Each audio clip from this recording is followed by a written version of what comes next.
Mapagpalang araw po sa ating lahat. Ang aking pong bahagi ngayon ay mula sa aklat ng Josue, Kabanata 3, talata 1 hanggang 5. Tumawid ng ilog Jordan ang mga Israelita. Maagang maaga pa'y gumising na si Josue at ang buong Israel.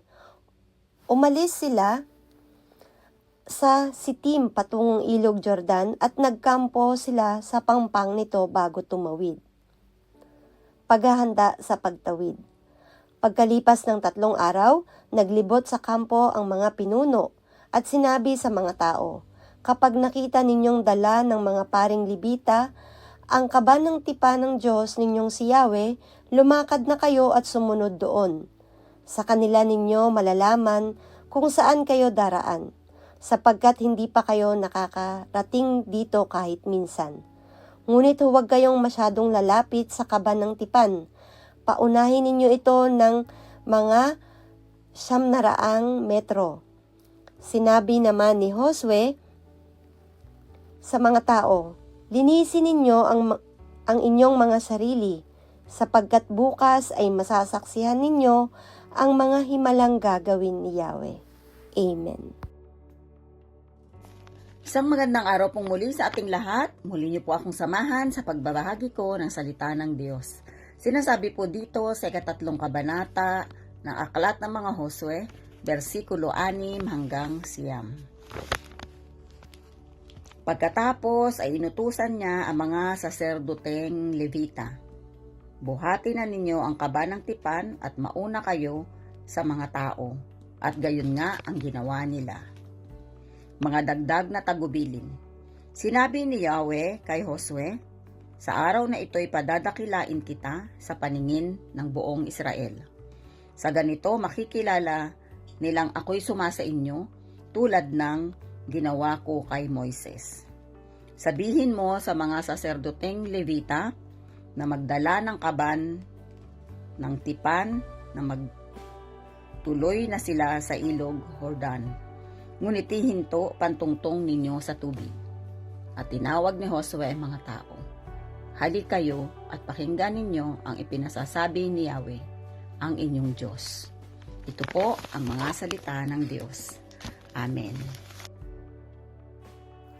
Ang aklat ng Josue, Kabanata 3, versikulo 10 hanggang 13, at ang sabi, "Ngayon malalaman ninyo na sumasa inyo ang buhay na Diyos, dahil siguradong itataboy niya papalayo sa inyo ang mga Kananeo, Heteo, Hibeo, Perseo, Gergasio, Amoreo, at mga Hebuseo. Tiyakin ninyo na ang kahon ng kasunduan ng Panginoon na makapangyarihan sa buong mundo ay mauuna sa inyo sa pagtawid sa ilog ng Jordan. Kaya ngayon pumili kayo ng 12 lalaki, isa sa bawat lahi ng Israel. Kapag lumusong na ang mga pari na tagabuhat ng kahon ng kasunduan ng Panginoon, ang Panginoon na makapangyarihan sa buong mundo, hihinto ang pagdaloy ng tubig sa ilog ng Jordan. Ang tubig nito mula sa itaas ay maiipon sa isang lugar." Ito ang salita ng Diyos. Amen. Our devotion for today is from the book of Joshua, chapter 3, verse 14 to 17. "At nangyari na ang umalis ang bayan sa kanilang mga tulda upang tumawid sa Jordan, ay nasaunahan ng bayan ang mga saserdote na nagdadala ng kaban ng tipan. At nang dumating sa Jordan ang mga may dala ng kaban at ang mga paa ng mga saserdote na nagdadala ng kaban ay nabasa sa gilid ng tubig, sapagkat tinaapawan ng Jordan ang lahat niyang pangpang sa buong panahon ng pag-aani.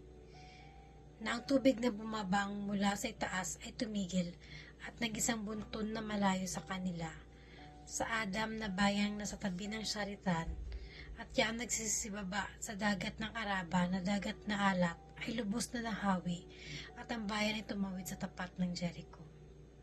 At ang mga saserdote na nagdadala ng kaban ng tipan ng Panginoon ay tumayong panatag sa tuyong lupa sa gitna ng Jordan, at ang buong Israel ay dumaan sa tuyong lupa hanggang sa nakatawid na lubos sa Jordan ang buong bansa."